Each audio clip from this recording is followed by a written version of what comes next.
and done stories and stuff like that, I think, since I was a kid. Um, I was just always found it fascinating. Like I remember, Are You Afraid of the Dark was one of my favorite shows Oh as a yeah. kid. Like I've always loved horror. Um, and so that being one of my favorite shows, I remember there was a specific episode that had like that, you know, um, cursed typewriter, and it's like a kid would write a story on it, and then anytime he read it, it would start coming true. So like he would Oh put yeah. his friends as characters in the story, and then they disappear into the story. Um, but I always loved like I found an old typewriter in my mom and dad's like closet, and I would sit there and kind of write out, the the stories, almost copying them, trying to I think get a flow of how I would write them, or how they would be written and things like that. And then just throughout my life, I've done um, short stories. I mean, comics. Hmm. Um, short scripts for films and things like that. I think even like a lot of people, me and my friends were like, "Oh my god, I have a great idea for a horror movie. Let's write the screenplay." And so we'd write out this screenplay with dreams that it would be made into this super famous horror movie one day. Hey, you never know though. That's the way the cookie crumbles, right? Like you never know. Something like that could eventually pop off, and that's the beauty of it. We are green across the board. I Awesome. am good to go live as long as you are. I'm ready. Yeah. All right. Let's begin in three, two, one. Yo, yo, yo, what's up, everybody? Thank you for tuning in to yet again another fantastic episode of Keeping It Geekly. It's your Cape Crusader, Cody, and we're hanging out with our new friend, J. Michael Donohue. We're here to break down Morsels Presents One Good Scare and everything in between. Jay, I had the chance to read this. I loved it. Before we dive into the goods, though, I want to dive into you as a creator. So welcome to the show. Tell us a little bit about yourself. Oh man. I guess you said it. My name's J. Michael Donohue. I'm a I would say I'm a comic book writer. Everybody wants to say they're aspiring, but I write comics. Yes. May not be for DC, may not be for Marvel, whatever, but I write comics. I've completed them, so I've been doing that for comics for maybe the last 5 or 6 years.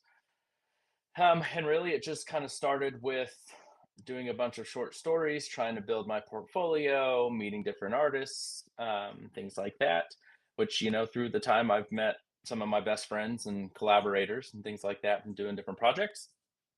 And Morsels, which was my first book, was just a kind of a collection of all of my like a portfolio is the way I look Mhm. at it. Um, it's just kind of a fun way to show what I've done, to have my first book, and then from there it's just kind of I've kind of evolved from there. So I have you down for Together Forever, with Hmm. work featured in Hyper Epics as well as Project Big Hype. Project Big Hype's awesome. We had Doug on the show a couple times. What really pushed you to start writing? I mean, I know we were talking backstage, and it always sucks. Sometimes the backstage banner is so good, it's like I wish I could find a way to edit this into the podcast. But Hmm. like, what was your big your big push? I know we mentioned a show that kind of inspired you a little bit. I remember reading a spooky story. What it was like spooky stories to tell at night. I don't know. I remember they were like horrifically gruesome and scary in children's libraries, and there's Oh, this the like scary stories to tell in the dark. yes, and there was like this Yeah. lady that had like the coin eyes, and you just see the silver dots in the night, and I just remember that just stuck with me for years. Uh, Oh yeah. what was your big push? Oh man. I mean, I would probably have to say, I mean, I remember getting, I mean, like a lot of people, scary stories to tell in the dark. The sequel collection that they did. I mean, Goosebumps, Are You Afraid of the Dark? Hmm. Really, if it was horror, I loved it. I am not like there was one. I am not going to remember the title of the series, but this one was even more of something for like little kids. But it was like Teacher from the Black Lagoon, and it was always like a kid and like a substitute teacher came in, and they in their imagination they're like, oh my god, I've heard she's this awful monster, and she does, and it shows her as like a just this aquatic creature, and then in the end she comes in, oh wait, no, she's actually a really nice teacher. And like they did this for, I feel like, librarians, principals, like all Gym this, there's teacher. always monster. Yeah, gym teacher. My son is obsessed with the gym. You're saying that, and I'm like, dude, there's no way that this is the same book from that series. Yeah, the gym teacher, Oh when he's yeah. obsessed with, we read it like every day almost. Oh yeah, I loved those even as a kid. And then I think it's just as I went on. At one point, I remember, I had a dream to be cartoonist because I always liked to doodle, always liked to draw, um, but never really pursued it to a level that I should have. And so then at some point, I really liked writing, and so I Hmm. think that was just kind of where my passion was. And so throughout the years, I've always written like, scripts for movies or short stories, taking creative writing classes. I've always loved to do that. Had always been interested in comics. And I think, um, I was always, I think the biggest mistake for people starting to write comics or to get into the industry is I always had this idea of, oh, hey, I got something for a 20 issue series. Oh, this will be amazing. Oh, I got to pitch this. I got to write everything. I mean, I'm nobody who's gonna say, yeah, here's all the money. Let's produce this 20 issue series. There's a step ladder in a way.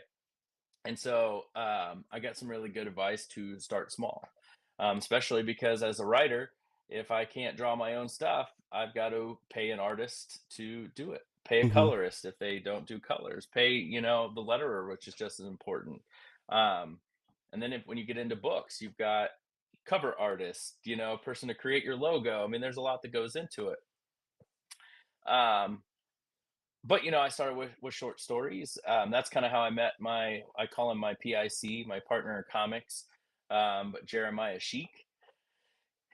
He's a fantastic artist. We've done multiple stories together, a couple for Hyper Epics, which you said, what I mean, kind of in my back catalog. And uh, yeah, he started where I just had this 3-page idea for a story. I put it out on Twitter back before it became the hellscape that it is, and was like, hey, anybody want to collaborate? He was one of the first people to comment, looked at the stuff. We started talking, we really vibed, liked a lot of the same stuff, Tales from the Crypt, Creep Show, all that stuff. And so we did our first story, and that's kind of, the rest is history after that. Yeah, I remember uh, Tales from the Crypt, watching all sorts of horrors. Chucky, Jason, Hmm. of course, Freddy, and then Stephen King. I mean, dude, it's like I feel like as children, we probably grew up in the prime era of horror, right? Yeah, I was born in '84. I don't remember much. Like I was alive during, I feel like, to me the '80s is the prime, but probably the '90s is what I really remember the Yeah. best. Not that I haven't, I don't gorge myself on all the, horror movies from '70s, '80s, and things like that. Um, but yeah, I think we had I mean, it was just crazy, how much we had, especially if you look at like cartoons and media, and you're just kind of like the difference between what they have now today Yeah. and what Oh we my used to gosh. have. I mean, the fact that Ghostbusters, you had, this big movie, right? And it was, Hmm. everybody loved it. All the kids want to be a Ghostbusters. You had the Ghostbusters cartoons, which, could be pretty creepy among themselves. And while I think that one lends itself well to a kid show and a well cartoon, I mean, there was also a Tales from the Crypt cartoon that didn't last very long, towards kids. I mean, there were tons of these adult um oriented IPs that they're like, hey, let's make kid shows out of it. I mean, Beetlejuice, I mean, was, Which is insane, right? oh yeah, and especially because I mean, I love Beetlejuice, and don't get me wrong, it's not a I think, horrible by any means. I mean, it's, or I guess not appropriate for kids of a certain age, but like that's one of my daughter's favorite movies. Like that's kind of been her gateway into tiptoeing into horror. Um, and it's like I hadn't seen it forever. When I sat down and watched it with her, I was like, "Oh, okay, maybe this is a little much for her. I hope it's Oh yeah. not." Well, you forget how insane that dialogue gets. Oh yeah, for sure. And what's funny, Beetlejuice. I guess I get in this. My train of thought is that was probably one of my first Tim Burton movies and first scarier movies maybe. I'm trying to think when I first saw it, but what's funny about that movie is I saw it by accident. My parents were on vacation. I was staying with one of my aunts, who's probably one of my coolest aunts. Um, but she was like, "Oh, we'll take you to the movie or to Blockbuster." We rented a movie, um, and I rented this Scooby Doo movie. She's like, "Yeah, of course you can watch that." Well, somebody mixed up the tapes. They put, oh no, no, no, it wasn't. Sorry, it wasn't Beetlejuice. It was Edward Scissorhands. That's what it was. Oh God. And somebody put that in there instead of the Scooby movie. So I put it in. I'm like, this isn't a cartoon. What is wrong with this? And I'm like, this is different. I told my aunt. She's like, oh, well, you can watch it anyway. I'm like, okay. Hey, well, thanks for letting me get away with the goods, right? Yeah, exactly. Dude, I remember because I was born '89, so not too long after. Man, seeing things like House on Haunted Hill, what was it? 13? Is it 13? 13 Ghosts, like with like the Oh, Jekyll. 13 Ghosts. Yep. Yeah. Oh man, that thing was. I love that movie so much, dude. Oh, And the beauty of it is there's so much different types of horror. Everyone, I think, at face value, thinks of horror just like a slasher or spooky, scary. But things like the Terminator, right, was a horror movie, which I always thought of it as like just like an insane action movie. I never thought of it as like a horror, but I guess there's horror roots in that too. oh, What for horror? sure. What horror draws you the most? Oh gosh. I've always loved the slashers. I mean, those are always fun. Halloween's probably my all-time favorite horror movies. I've always loved watching the Friday the 13th, the Nightmare on Elm Streets. I mean, they're fun, sit around with your friends and hang out and watch type movies. Um, but I'm trying to think, that's where I've always found. But as I've gotten older, I've kind of jumped into different, expanded in different genres, watching, of course, I'll watch whatever. Um, but I feel like I've found in my writing, I almost try to pick out different genres that I haven't either written in or Hmm. maybe I haven't seen in a while, or just to kind of to branch out. For instance, like Morsels, it kind of jumped around a lot. I feel like there was a werewolf story in it, there was a kaiju story in it, monster under the bed, boogeyman. I mean, I just kind of played around, and I really like to um, it's fun to kind of look for inspiration in different cultures and try and as appropriately as I can kind of bring it in and to our culture, or just kind of shine a light on it. Yeah. um because like my book Graveyard Shift that I did, that's the first in my Addison Grove series, and that had and I'm going to butcher this, a Gosho Dokuro, which is basically an Japanese yokai, and it's just Yeah. all of these lost souls, or people that have been wrongfully killed or anything like that. Their bones all just come together to create one giant skeleton, and it's like you hear it in the darkness because his teeth clatter. And Oh, I so love it'll, that, dude. yeah. And so I Jesus. mean, it's supposed to be like, yeah, I mean, it's supposed to be like 15 feet tall. And I mean, then it grabs people and it eats them, chases them down. And so I loved that. Family Matters, I played around with werewolves and serial killers.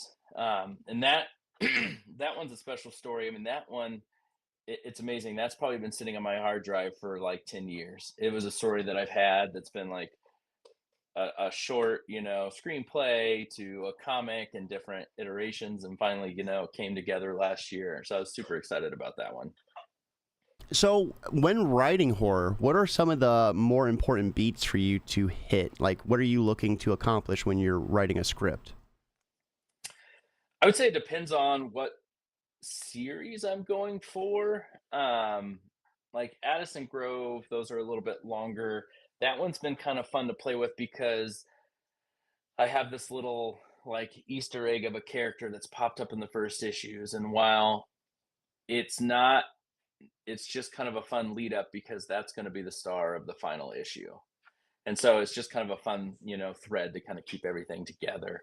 But those ones I find are a little more darker, a little more serious. Hmm. Um, Not to say that there isn't some kind of dark humor in it by no means, but I just try to have a different tone with those than maybe I would do with like Morsels. Like Morsels Presents, like I see as, and the first Morsels was my kind of my dedication and my homage to Creep Show, and I just love how it's just these mean little dark sucker punches Yeah. to the stomach. Um, and so I kind of shoot to have these little, twists at the end and try and kind of play with audiences' expectations and see if I can kind of catch them off guard. Um, and a lot of them, some people are like, "Oh man, dude, I never saw that coming." Some of them are like, "Well, I saw it coming, but I still loved it," which I'll take too. So speaking of morsels, we have the pre-launch link. It'll be launching on March 2nd. You guys can sign up right here. The link is in chat. We're going to be pulling it up and taking a deeper look at it and some of the interiors. I really, really enjoyed reading this. I mean, it felt like one of the horrors you could read as a kid, right? That it's fun. It's disturbing. I probably wouldn't let my maybe my 6-year-old. I don't know. They might have horrific nightmares. Sometimes you got to do that to help the growth, right? But Yeah. I really, really cherish just like not only the interiors but like just the direction of it, right? I don't know if you write horror with like any sort of special like golden rule in it, but this one it really felt like, hey, don't be a little jerk because karma can get you really fast. And I loved how we seen that within the story. What inspired this story or this part of Morsel Presents?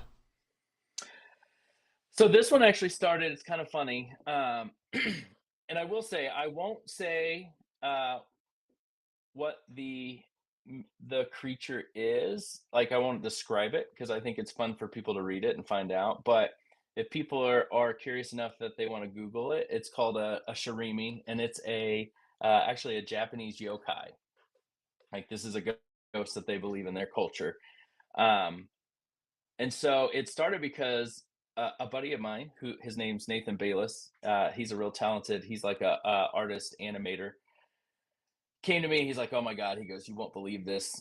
What I just read about this yokai and what this is." And he sent it to me, and I'm like, "Oh my god, that is so disturbing." And so at first we thought about doing project together, but he kind of jumped the gun and started doing his own story, which is good. But then we kind of challenged ourselves to, hey, you do your animated short, I'm going to write a comic about it. And so what I loved is, and why I think kind of inspired me is that the yokai itself, the shirimi, um, isn't inherently evil by any means. It's like a trickster. It likes to scare people. Hmm. And so, and I would think it would do a pretty damn good job if anybody that saw this on the street of scaring them really badly. And so I wanted to pit like, okay, you got one trickster versus another trickster. It's like, could he stand up to it? Or, is he going to get a taste of his own medicine? And that's where, that's kind of the nugget of the idea I've got. And then what better, what better time to set it than Halloween? So let's go ahead. Let's pull up the pre-launch. We're gonna be dropping the link one more time for everyone that is in chat. Be sure to check it out. Look at it with us, and most importantly, just sign up. It's free. You get a notification when it launches. Let your friends know. Horror is good for all ages. Um, and I love this book. How many books are you gonna have in the Morsels Presents series? Like, is it just gonna be an ongoing thing, or do you have like a set number in mind?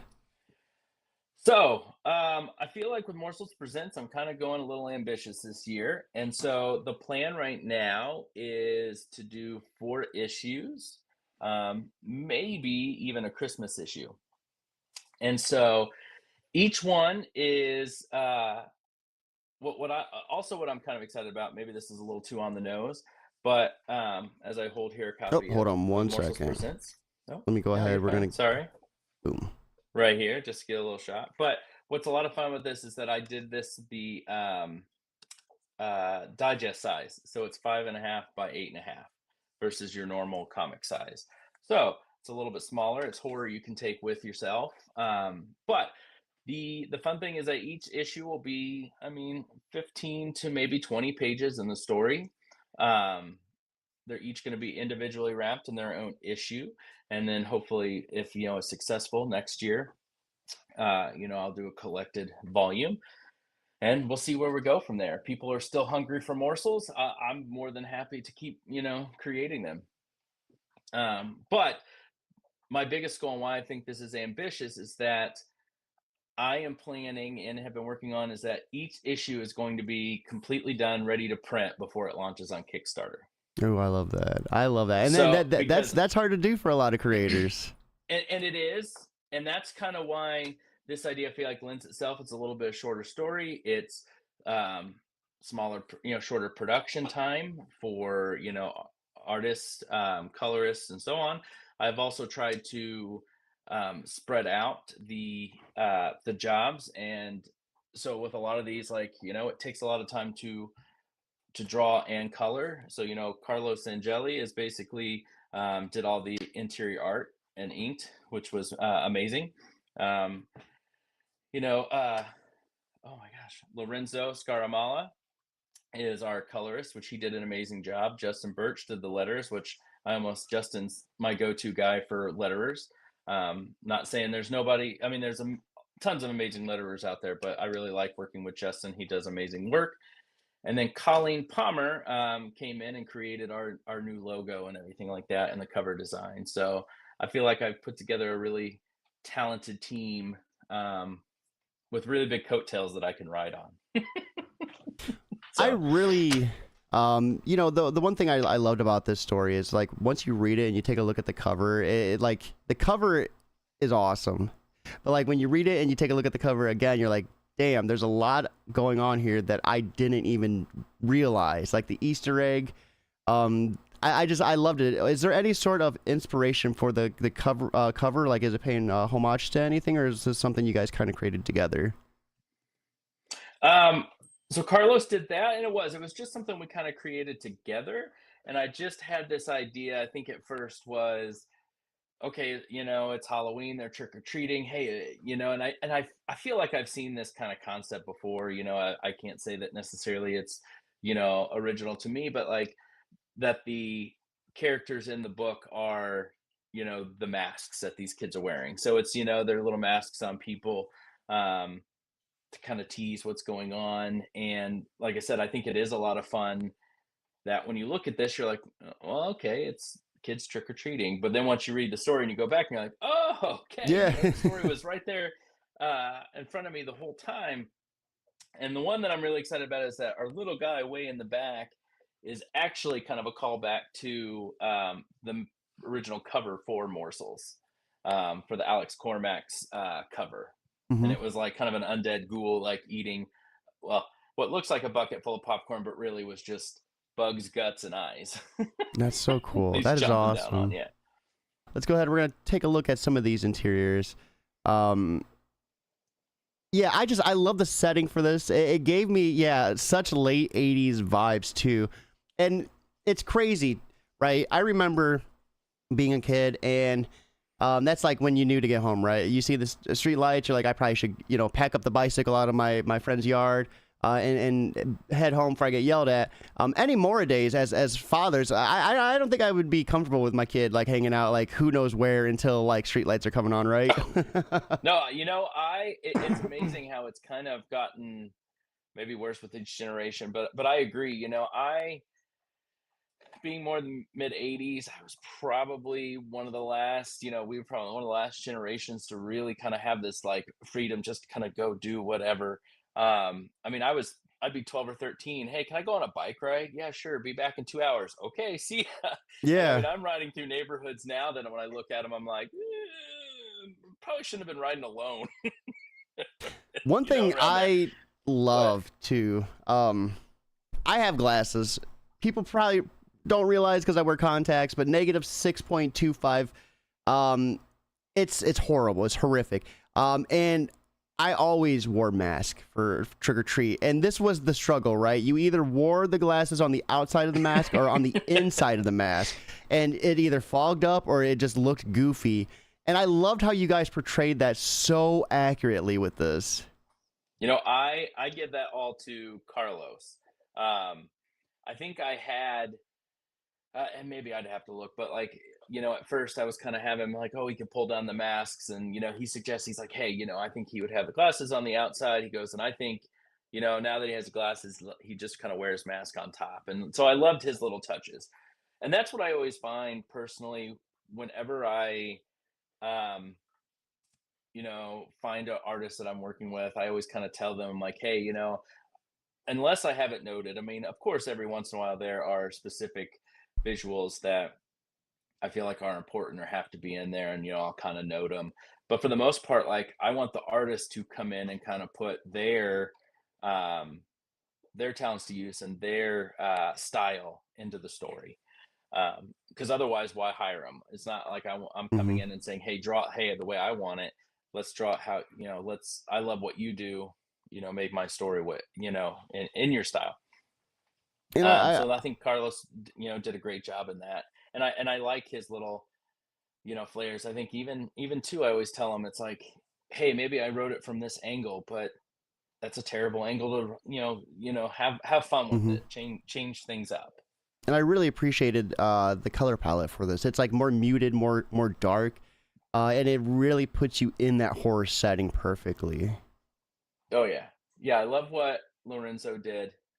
He does amazing work, and I do, and I love how it feels so much. What I think is that the monsters in this are very, I mean, very frightening and very somewhat adult, but I feel like it's funny. It's kind of, I mean, like the old horror stuff that you have where it's horrific stuff, but it's kind of in a way that kids can look at it and they can be scared. It's not um it's not overly, it's not gory by any means. Like to me, I feel like this is much more, suspense and kind of more insinuating Hmm. things that are going to happen versus actually showing them. And the attention to detail is phenomenal too. I mean, right off the rip, you might not think it's a super detailed, interior, like look at, but like right here, I mean, the belt, the way the costume is, like it was just thrown together. I remember those costumes as a kid, but in this scene in particular, you have the fly above the pumpkin.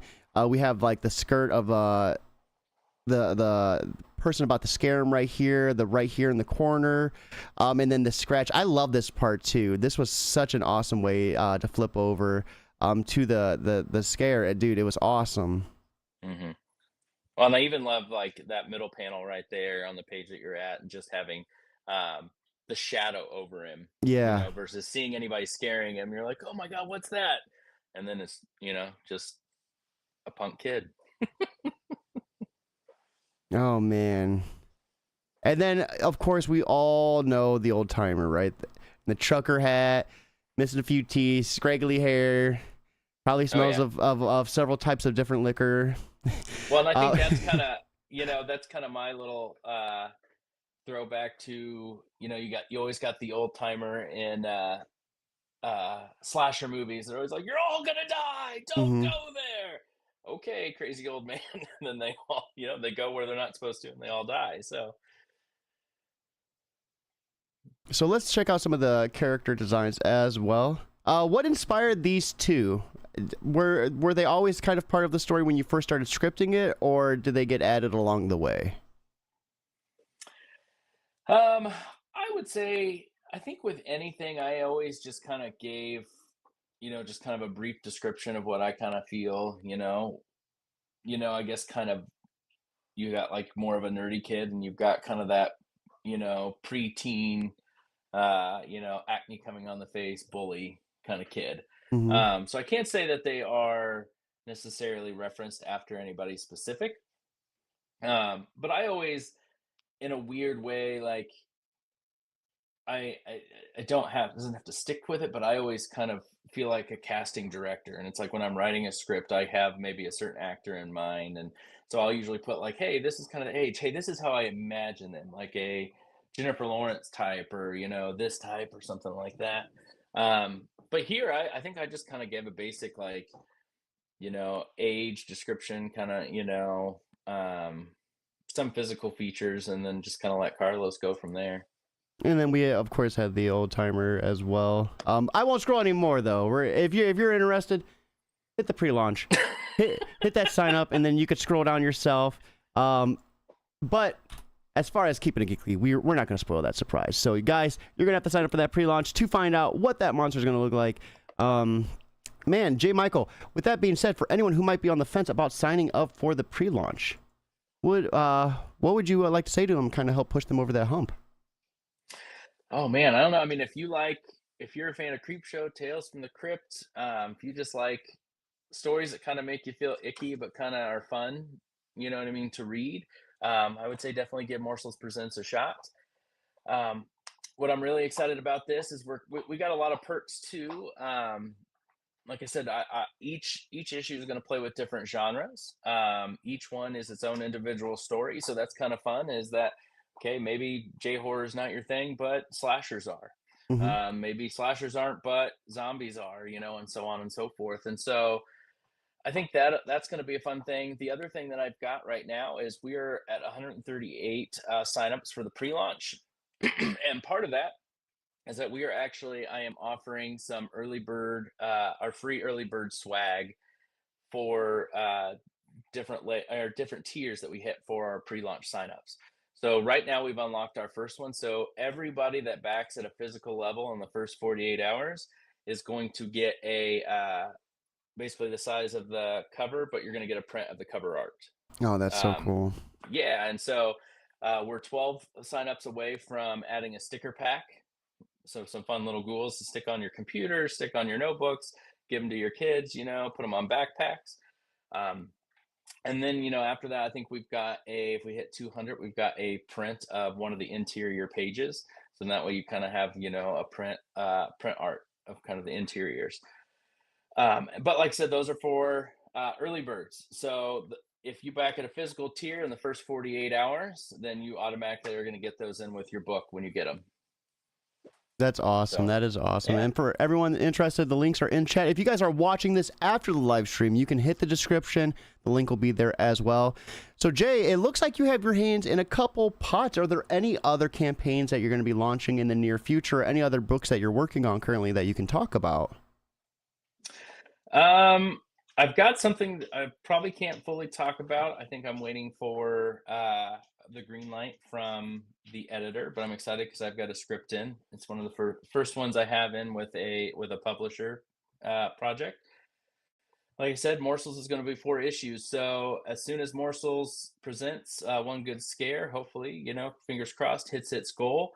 I'll immediately open up the pre-launch page for the next issue and we'll get that going and so on and so forth. And like I said, each one's going to be done, barring any big, problems. I mean, I can't foresee the future, but my hope is to have them ready to print so that way I can get them and get them out the door and in hands of, readers as fast as I can. Because then I don't say this is fault to anybody. This has been most of my projects, but when you do a little bit of bigger one, there's a lot more budget to go into it and it takes time. And Hmm. so, we do the Kickstarter to get the money to be able to produce the book. Like I want this to be a fun way to say, all right, done, here you go. As short amount of time in between as I can. And I'm trying to think what else. Yeah, and then I will say I am in early production for the next issue of my Addison Grove series. So I'm really excited because Carlos Angeli is actually coming on board from One Good Scare is coming on board to do the interiors on that. So I'm excited to work with him again. That is awesome. So, Jay, I know this is your first time on the show, but Mhm. outside of diving into who you are as a creator and your work, we always like to ask for a piece of advice for anyone that is watching. So, for the creator out there looking to add some variety to their horror, looking to spice things up with their writing within the horror genre, what would be your biggest piece of advice to help them? Oh man, I mean, I would say you want to take in as much as you can. I think that's as important because it helps you to get inspired and put out. So read any type of horror comic you can, watch any kind of horror show, horror movies, read horror books, and honestly, I think I was kind of short sighted on this, and I've heard from some other great horror writers too, is they talk about read books from other genres. I mean, Mm-hmm. sometimes it helps for an idea of a mashup. You know. Um, Sometimes it just shows you how other people are writing and it helps you grow as a creator, as a writer. I would say if you are looking, you don't know where to start with comics because that's the hardest thing. I still don't really know where to start. There's no one way into the comic industry. Um, or actually, I'll retract that. I mean, I think the biggest way to kind of get into comics is to make comics. Yeah. But I think what's important is to start small. Find somebody that you can kind of be buddies with, to collaborate with, to build those collaboration skills. Um, Help you grow as a writer, as an artist. Do a 3-page story, 1-page story, 5-page story, something Hmm. like that. Um, and just make comics. Make the comics that you want to read. I I feel love like that. I feel like if you constantly chase what you think everybody else wants, your heart's not going to be in it the way that it Mhm. should, and you're just never going to please everybody. And so make the comics that you want to read, and you'll find those like-minded people that want to read them with you. I love that, and I really love the advice you gave earlier about being just a comic writer, not an aspiring comic writer, just a comic writer. That was I remember taking a class with Amy Chu at the Joe Kubert School, and that was a big thing that she really talked about, was like, if you're writing, you're a comic writer. That's what comic writers do, is they write, so you are one. If you write, if you made a book, you are a comic writer. Like, there's no aspiring about it. So I think it's a lot of it's just mindset, right? Just you have the mindset, put the work in, and then you'll get there. Jay, thank you so much for swinging by. Last but not least, what are you up to outside of creating? What are you watching? What are you reading? If you play video games, what are you gaming on? Video games. I'm kind of gotten back into Madden. I got the new one for Hmm. Christmas. Um, and then I also have waiting in the wings next are the two Alan Wake games. I've heard really good things about those. Watching, I think me and my wife just finished the second season of Shrinking, which was an amazing show on Apple TV. And we just started Pluribus, Okay. and that one has been I mean, every episode is kind of like, what the hell is happening? I mean, in the best possible way. Yeah. I mean, I will say it's an amazing show. The concept is pretty like out there. But I don't know. Vince Gilligan is doing doing amazing work on that show. So Which it's I'm it's loving crazy, that. right? Because he did Breaking Bad, didn't he? He did do Breaking Bad. Yeah, that's Now awesome. I will say I'm open minded. I'm not gonna say put it down. The concept of this show is very interesting. Um it's kept me hooked, and it kind of leaves me like asking what the hell happened at the end of each episode. But I've heard I kind of looked it up to see. I think if he has his way, Vince Gilligan wants to do 4 seasons, Hmm. and I would be really interested to see how he stretches this concept over 4 seasons. Like, at least right now, it feels like very much like a limited series, kind of gut punch type of Yeah. storyline. So I'm intrigued to see how it will play out. Yeah, and sometimes the short and sweet gut punches are exactly what they should be. Sometimes Mhm. stretching that out a couple more seasons, it loses that punchiness to it. So hopefully we don't see that happen within the series. Jay, once again, thank you so much for swinging by. This was an awesome chat. Everyone that is watching, be sure to sign up for the pre-launch for Morsels Presents One Good Scare. It launches March 2nd, so get that notification while you still can. Hope you all have a fantastic Friday, but most importantly, guys, keep it geekly. All right. Yeah.